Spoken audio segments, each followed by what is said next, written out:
So let's jump right in. We're going to go through Bill Survival 101. If you're a bill, what do you have to do to survive?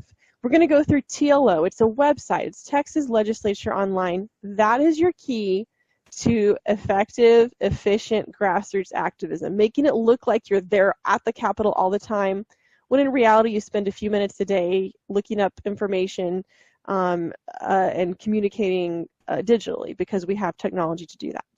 Finding your lawyer hat. You do not have to be an attorney to effectively understand the law enough to advocate for the issues you care about. Interacting with your legislators. What are some effective ways to communicate with them and find them? And then we'll talk all about committee hearings and how to testify.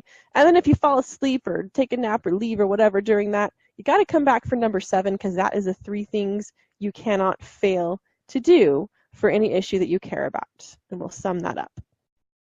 All right, moving along. I think I have, okay. Can I see? I am not able to see comments. If there's a comment there, can somebody read it out to me if it's a question that needs to be said?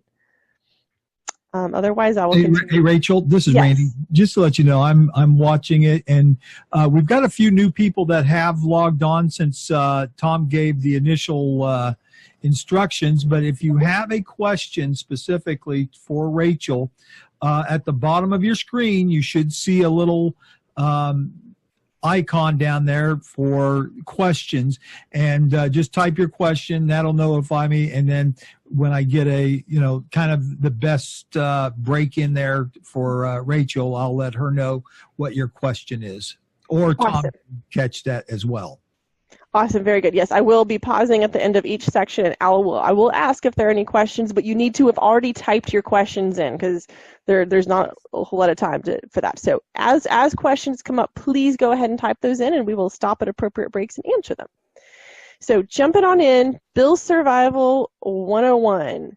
This is my rendition of the life of a bill during session. This is what it looks like to be a bill. You're just one painful jaw snap away from a really bloody death, because it's so much easier to kill a bill than it is to pass it. And that's good, because we want less government, not more government, right? So it's good, but we have to work harder to pass the bills that we actually care about.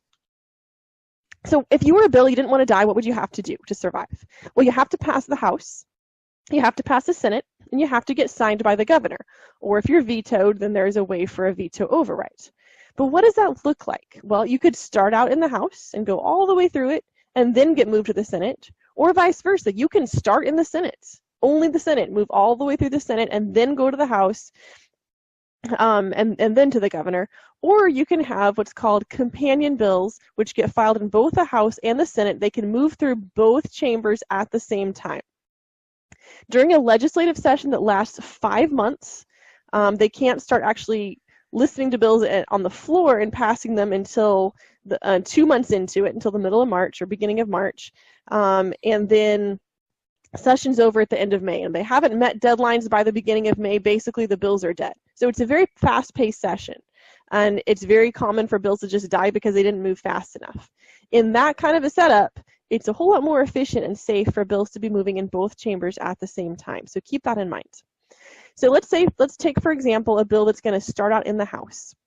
Just as an example, so we can look at specifics. It's filed. What does that look like? Well, any member of the House can officially file a bill starting a week after elections, so starting November 12th, all the way through 60 days after the start of session. Session starts January 8th. Filing goes until March 8th.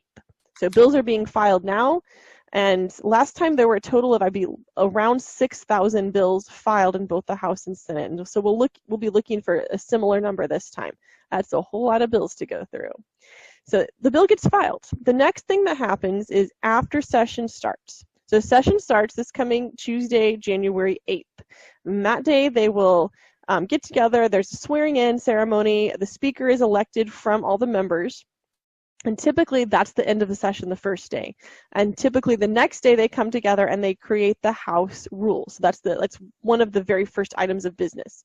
Create the House rules and the processes by which they will abide.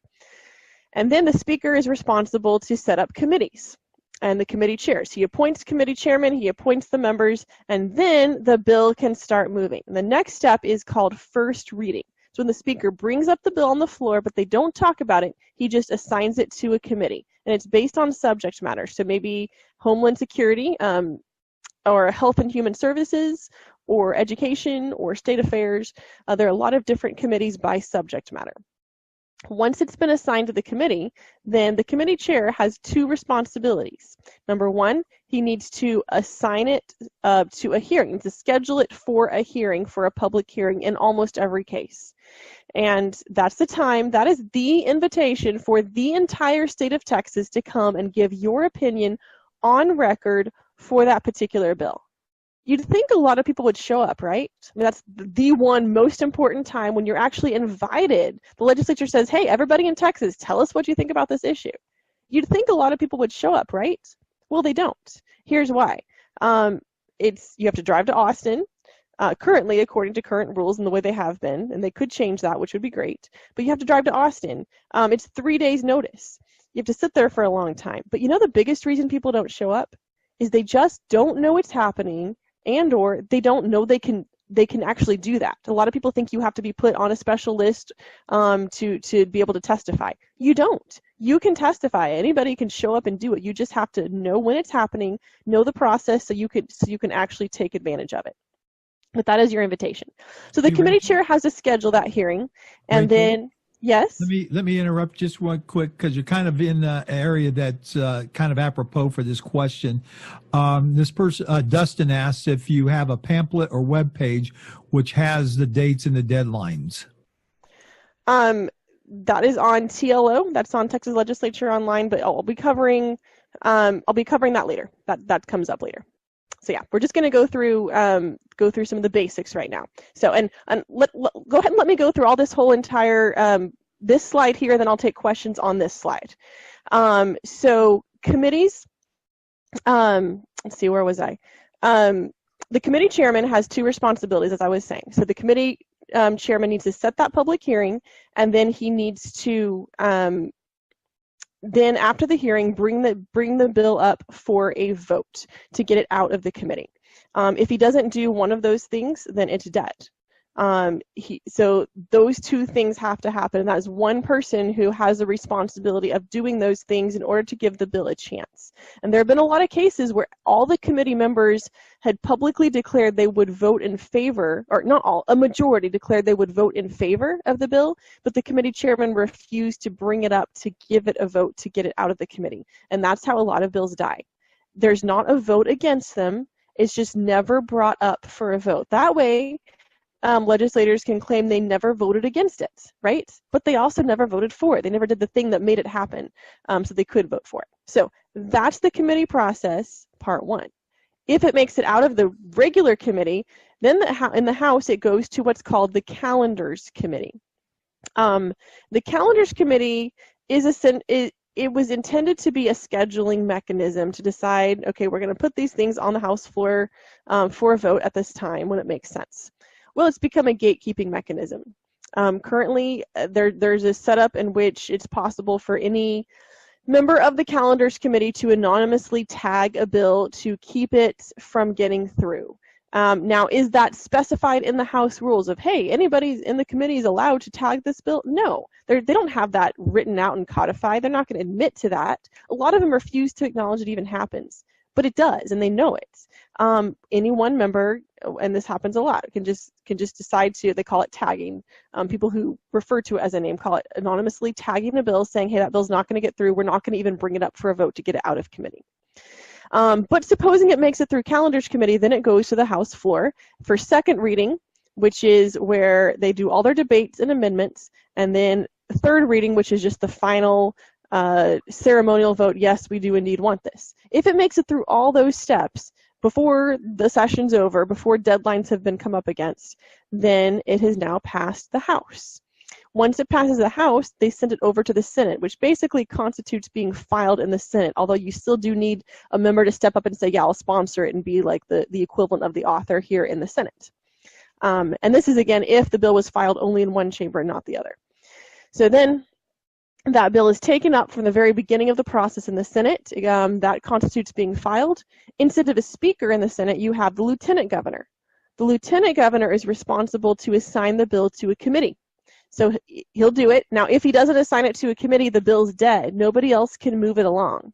The committee can't decide that they're going to just go ahead and hear it and pass it on and send it to the floor. The bill has to be sent to them by the lieutenant governor. So he has a lot of power over what the Senate gets to hear.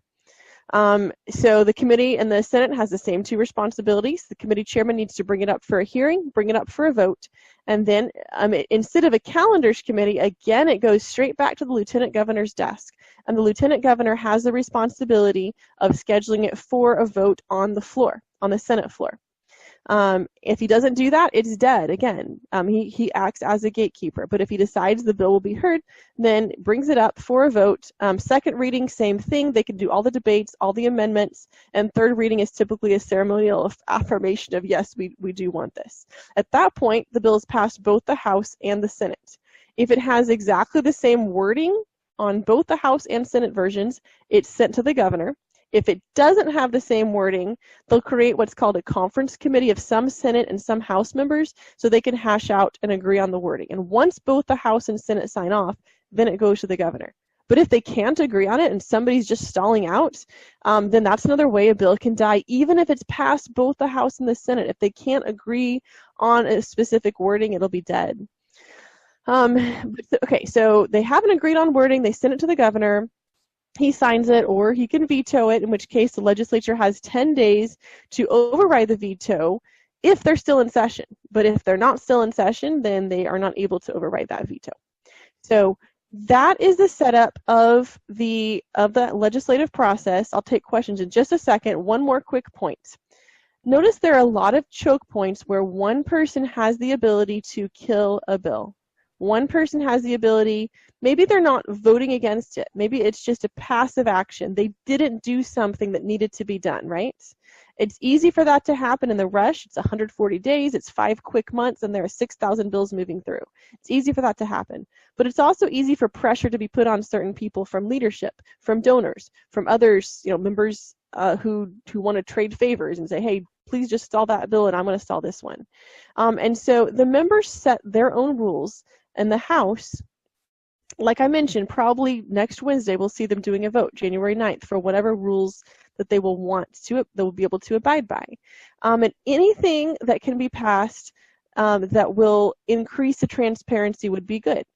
For example, there have been amendments to the House rules to say that, or to reduce, to get rid of the anonymous tagging process, essentially, in various ways.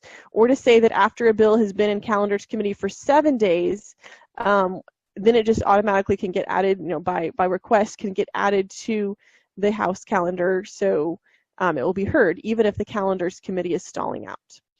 Also, there's been a movement in the past, and there very well may be again, to try to allow committee testimony and registration on bills to happen from district offices. That would mean you can drive to your local district office instead of having to come to Austin to say, yes, I like this bill on the day of the hearing, or to even give testimony by video. So those are some things that will be happening. The action item there is call your representatives and tell them you want them to vote on Wednesday for fair and transparent House rules, and whatever specifics you want them to address, you can give those.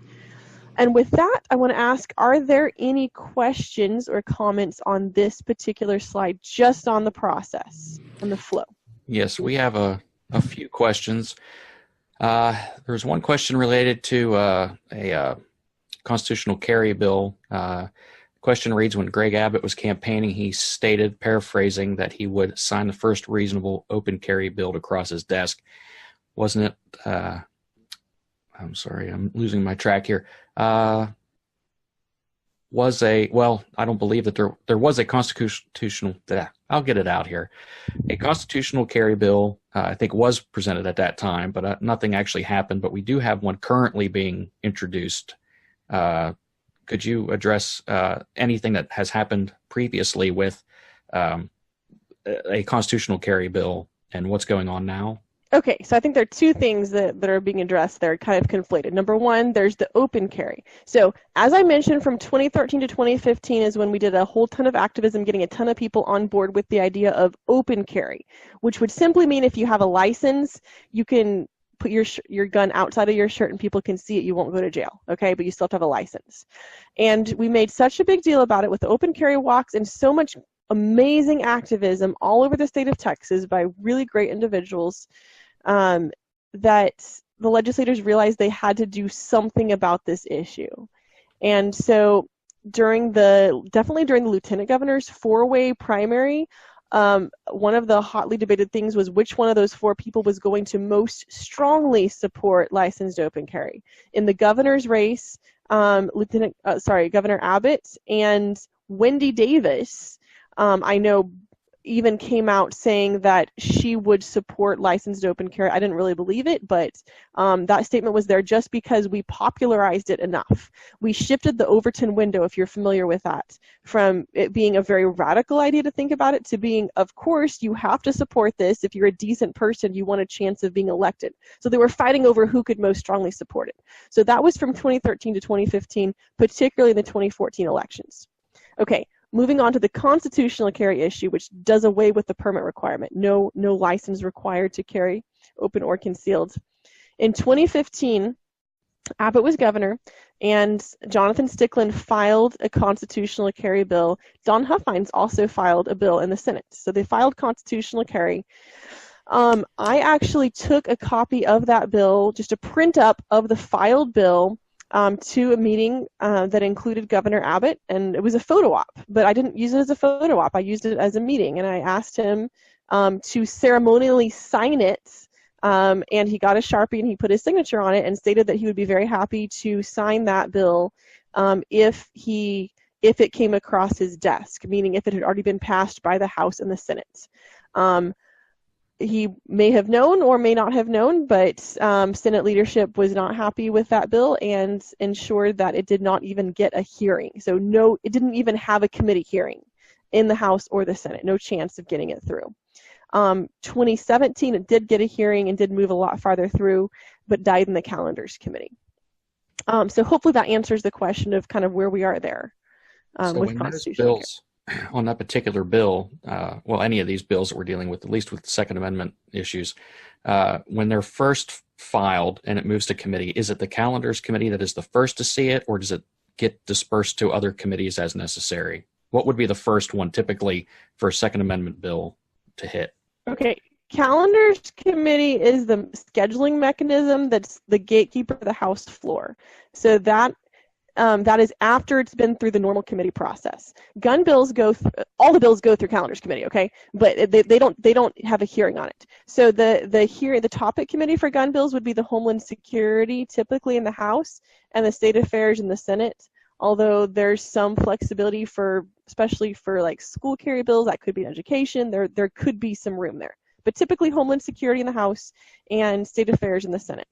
And the other part of the question that you'd asked was, is there a constitutional carry bill filed this time? Yes, it was filed the third day of filing, I believe, so November 14th, and we're going to look at all that in just a minute. That's coming up as soon as we finish questions. All right, one other question. Does the Texas governor have a line item veto?